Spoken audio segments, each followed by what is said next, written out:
Does anyone remember suppressive glaive?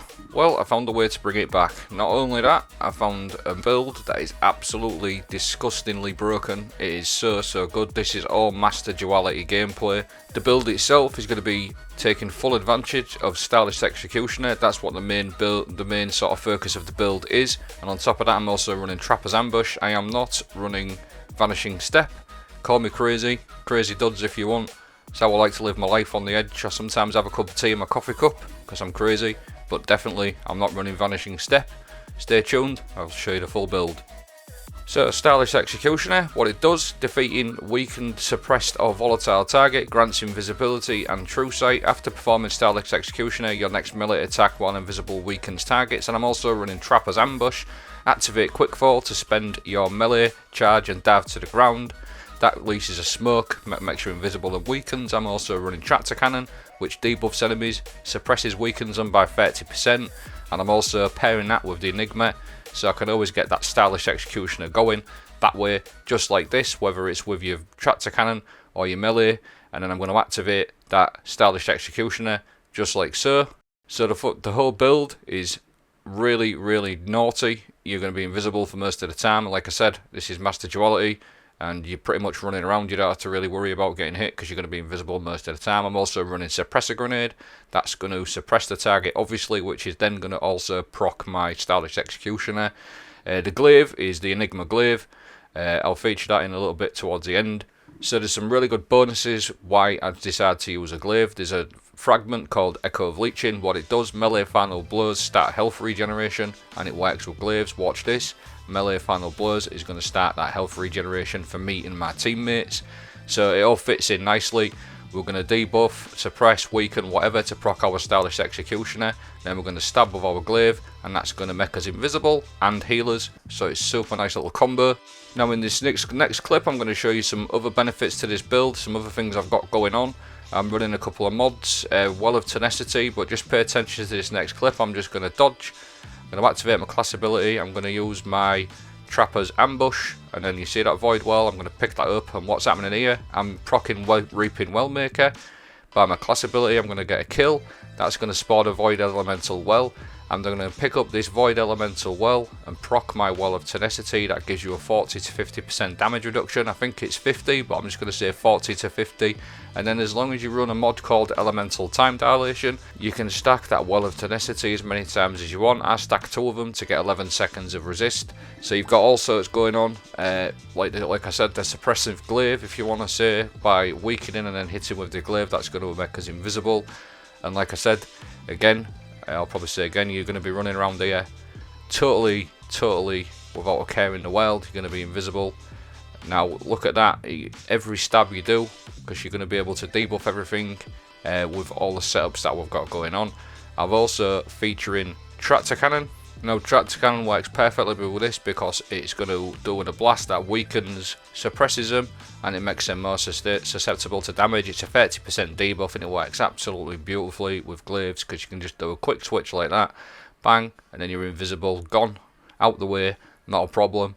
And then you can also use your tractor cannon for a quick invis if you want as well. Just shooting something is going to make you invisible straight away as long as you kill him. If it's like a small lad, it's just going to make you invisible straight away because of the stylish executioner. And then I just want to say as well, with the tractor cannon, once that enemy is debuffed, whether you use your tractor cannon or even your trapper's ambush, that's going to make your glaive melee do extra damage as well. So it doesn't even have to be the projectile. You can use your glaive melee to do extra damage. It does work with the glaive melee as well, so it's super cool. And as you can see, I'm just running around dunking. The enemies don't even know I'm there. All this going on, and we haven't even talked about the exotic armor piece to run. There's a couple of options. I love Gryfalcon's Hauberk at the minute. This fits absolutely perfectly with the this setup in particular, because what we're going to be doing, we're going to be in and out of invisibility all the time, and what it does, your weapons gain a bonus damage briefly after you emerge from being invisible. It's a 35% damage increase. When you are invisible and defeat a combatant using a finisher, it's going to give you an overshield, which is going to help as well towards your gameplay. And then if you finish something and there's a group of enemies near, it's also going to apply volatile, and volatile is one of the ingredients that we need for the stylish executioner. Volatile weakened or suppression is going to activate that invisibility, so it fits really nicely on the build. So coming out of invisibility, getting that 35% damage increase on top of all the debuffing effects where our smoke, that's 15% damage increase, or the tractor cannon, which is 30% damage increase. Coming out of that invisibility, getting that 35% damage increase from the Hauberk is really, really nice. There is other options you can choose. Assassin's Cowl would probably work nice on the Hunter as well, or possibly Graviton Forfeit. But I told you I was crazy. I always go for the extra damage. You're going to kill things a lot quicker, so that's why I chose that. But other options are definitely available. So I'm just going to have a quick recap over the mods and fragments that I'm running. Trapper's Ambush and Stylish Executioner. They're the two main ones, and I'm also running Suppressor Grenade, because as well as the weakening effects, it's also, and the volatile that were mentioned, that's one of the ingredients for Stylish Executioner. Plus the Suppressor Grenade is actually pretty nice anyway. It does suppress like quite well, especially against mages as well, and little enemies of course, but it's really strong. Snare Bomb, obviously that's all we've got. And then Gambler's Dodge is the one that is the most important one out of the dodges, because every time you dodge near an enemy, you're going to get your melee back as long as you're within a radius. Echo of Persistence, void debuffs applied to you. Our invisibility in this case, that's going to have increased duration. I also run Echo of Obscurity, just in case you get in a doo-doo. You can get a finisher, get out of there, as well as doing all that stuff with your glaive that we've already talked about. Echo of Leeching, melee final blow, start health regeneration. That's the one that works particularly nice with the glaive, and it also works with your Trapper's Ambush as well, so that's pretty nice. The weapon wise, I've already gone over like the Enigma. That's really, really nice. I've got Frenzy Impulse amplifier on that. Glaives are still strong, even though they're still a bit underrated. There's a couple of other weapons with this perk as well, which I did feature on my Titan build the other day. Repulsor Brace, that's another option if you wanted to go for more safety and get that overshield whenever you kill one of your weakened targets. So you're going to get that angle invisibility with this build as well. You're going to get that nice overshield, so there's another option. But the Enigma Glaive is my weapon of choice, because the damage reduction on that as well whenever you block is still 97%, so it's absolutely crazy.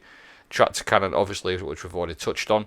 Now I just want to mention this to you, see what you think. It's a little build card, I can just throw that in, versus sat there and talk for another 2 minutes about what mods I'm running, or would you prefer this? Just let me know in the comments. Now, the final piece of the video is just to show you why I chose glaives. I mentioned briefly the damage reduction, but just look at this. This is a GM, and there's arc burn on there, and you probably, if you've run this GM, you know how much that witch wrecks you. She'll just destroy you pretty much instantaneously. But look at this, I'm taking 2 of the arc blasts, absolutely no bother. That's why I chose the glaive. Excellent for up close combat like so. You can do that quick switching with your tractor cannon as well if you want to. Once you get used to this sort of play, you're going to be able to really just stand there and tank a lot of damage with a glaive. I absolutely love it. And then you can just switch back then to your invisibility sort of gameplay. It's unstoppable shotgun this season, so tractor cannon works particularly nice with the unstoppable shotgun mod. As you know, we're going to be able to unstop with a shotgun and debuff at the same time, so it's a really nice little combo. Now with this clip, I just wanted to show you the damage increase from the melee glaive when you melee with the tractor cannon. So you do your tractor cannon and then melee, that's going to increase that damage by 30%. And then on top of that, obviously we've got our Hauberk, so it's not bad, it's not top DPS, but it isn't bad if you haven't got ammo. You can switch to your glaive, debuff, get the 30%, come out your invisibility to activate the Hauberk, and it's not bad little damage at all. So that's wrapped up the video. Let me know what you think in the comments if you enjoyed this type of build. And again, just want to sort of clarify, if you don't like the glaive play, you can soon switch this to a repulsor brace weapon if you like, but I enjoy the glaive, so let me know what you think in the comments. Thanks for watching.